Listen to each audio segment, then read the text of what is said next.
system, meaning that it can harness the energy of its host star. Okay, so if we harness the energy of the sun truly, the full potential energy of the sun, we would be considered a type 2 stellar civilization. Clearly, a stellar civilization would have begun the process of space travel and visiting other planetary systems in its local galactic neighborhood.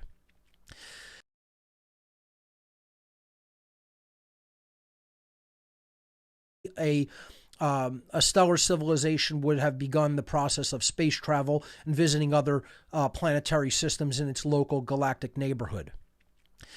When you move up the scale of civilizations to a higher order of energy capability, and obviously a higher order of intelligence and technology, and I would suggest a higher order of spirituality, you get to what is known as a galactic civilization, which we can scarcely conceive of. First of all, we would be able to scarcely conceive of a type 2 civilization. The technology of a type 2 civilization would begin to outstrip even human imagination where it is right now. And we would perceive anything of a type 2 or higher as supernatural or magic. It would seem to us we would barely be able to conceive of their technological advancements and feats, and they would seem like almost supernatural beings to us. Okay, I likened it to taking a piece of high technology developed in the modern world today back into the Bronze Age or the Stone Age and showing it to an early human, and they would not even be able to conceive of what you were showing them. Okay, so it's similar to that, except extrapolate that to way out to advanced technology. We would not even be able to conceive of what their technology was doing in any form, okay, or what it even was. But a type 3 would be well beyond even a type 2, because they got to the point where not only can they harness the energy of stars individually, they can harness the energy of all the stars of a galaxy, or at least a local galactic neighborhood. Okay, some people say that this could be semi-galactic, and or eventually becoming a full type 3 would mean they can harness the energy of an entire galaxy. It's almost inconceivable to us as human beings, considering the scale that we're operating on here on Earth, and we have not moved beyond our planet. Most people can't even conceive of the scale of the Earth, first of all, okay? This is why you have so many misconceptions of the size, shape of the Earth, etc. People can't even conceive of the size of how large our planet is. It is almost unfathomably large to a human being. And people really can't even conceptualize things at a planetary scale, much less at a scale of a solar system, much less at a scale of interstellar distances between stars, or how large a galaxy is, or then how large the intergalactic space between galaxies is. It's almost inconceivable to most human beings. Their mind cannot even think in terms of distances like that or sizes like that. So a type 3 or galactic civilization would be something akin to the Borg, or beyond the Borg's capabilities of Star Trek lore, okay? They can use and control energy at the scale of its entire host galaxy. Now, there's also a postulated type 4 civilization on the Kardashev scale. And a type 4 civilization would truly be able to do things that we would consider supernatural. So we're talking about literally bending space-time, manipulating space-time, traveling in time, traveling between galaxies in almost instantaneously, incredible feats of thought, mental prowess, literally leaving this type of space-time continuum and inhabiting others, possible other membranes of space-time that are proposed, that exist.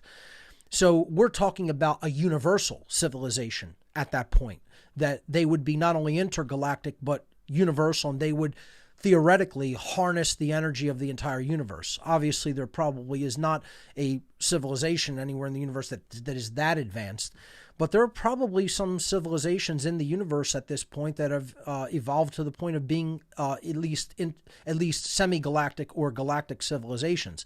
It's been proposed by many people that Earth may be being controlled or manipulated by a type 2 civilization.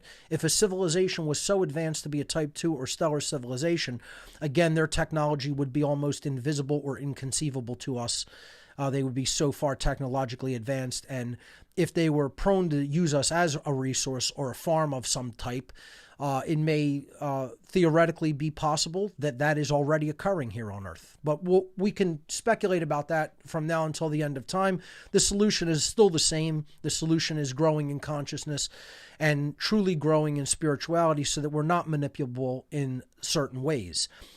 That being said, let's jump back to the slides and let's take a look at where Earth is at in this whole process. So what is Earth on the Kardashev scale? What is humanity on the Kardashev scale? Not just our planet, but like what are human beings? Our whole, civilization globally, what would it rate on the Kardashev scale of civilization types?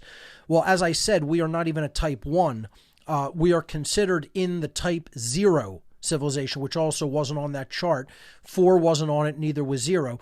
0 means that you are below the type 1 civilization, and that's what humanity is right now. We are considered by most scientists who take a look at the Kardashev scale to be a 0.7, a 0.7 on the Kardashev scale of civilizations. And this means that we're making our way toward being a type 1, but it's still probably several hundred years away, at least a few hundred years away. And I would say that if we got rid of the barriers and problems and worked on the problems to attaining that status, that I've said many times that we would probably be able to do it. I think human beings have such ingenuity and creativity that I would speculate that it would take less than 200 years, maybe 100 years, maybe a little more than 100 years.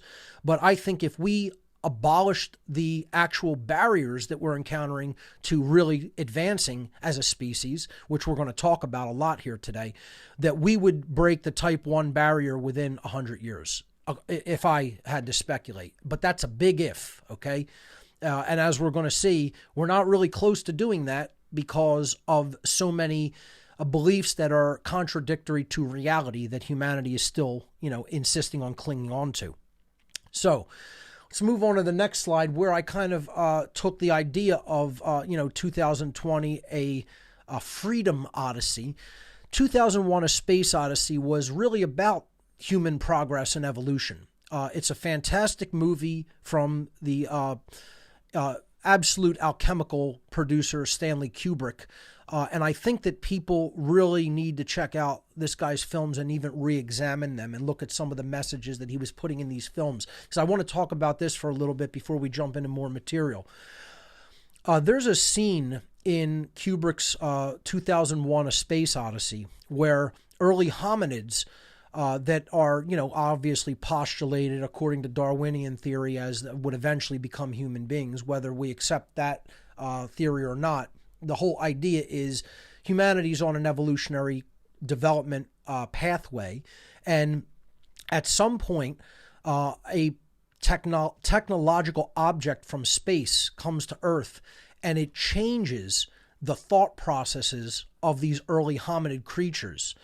And what it actually instills in them is the idea of a dominator ideology or a dominator culture. It puts into them the idea that they have the right to take what they claim or believe that they need from others of their species and from the animal kingdom, whereas before they were living in a natural homeostasis and equilibrium with their environment and their fellow beings. At this point, what happens is one of the leaders of the pack of hominids kills an animal and, teaches the rest of them how to eat the animal, strip it and eat it. And then he is beating the skeleton at one point, obviously to show his male dominator hierarchical mastery over this creature and, domination of his pack with a bone that he uses as a club, that he also learned how to murder his own species with, who were basically getting in the way of resources that he wanted in the form of a watering hole. Okay. So, which was never something that they killed each other over in the past until this object, this monolithic black stone object, which is a big thing in the dark occult that is referred to as the Black Stone, a big thing in Sumerian lore, ancient Sumerian occultism. But getting back to the storyline, he's beating this perhaps a wild boar with a bone, and he tosses it up into the air at the end of this scene, and it's twirling. And as it twirls, Kubrick, the director of this film, decides to cut away to completely ignore over 2 million years of the development of human beings and all of their civilizations and societies, and cut to the point where human beings are now in space on space stations and have basically established two-way transport to Earth's moon. And a lot of people see this as very puzzling. Why would he do this? Okay, so what I'm going to tell you is my take on why this is done. This totally ignoring like 2 million years of a species development, of a human being's development, and cutting from the point where these beings have basically started to murder that not only themselves but other species, and then cutting away to the point where they're in space. Okay, and have space stations and advanced technology. And he's doing this for a specific reason, okay? What that time period represents is the age of slavery, okay? He is actually putting the idea into people's minds in a form of what people considered hubris and daring and establishing systems of domination, to the point where they finally begin to emerge to the point in consciousness where they are breaking free of that and becoming a true type 1 civilization. Okay? Now, that's not to say that every being in this film is advanced spiritually. They're not, actually. They still have a lot of these tendencies, and he highlights that throughout the film. The film is about the protagonist, Dave, who needs to look at all of those shadow elements of the self to realize how he's being held back from his evolutionary development and how humanity is still being held back from theirs. Okay? So, but the whole idea of this cutaway, the 2 million year cut that they call it, or even more years, whatever it is, okay?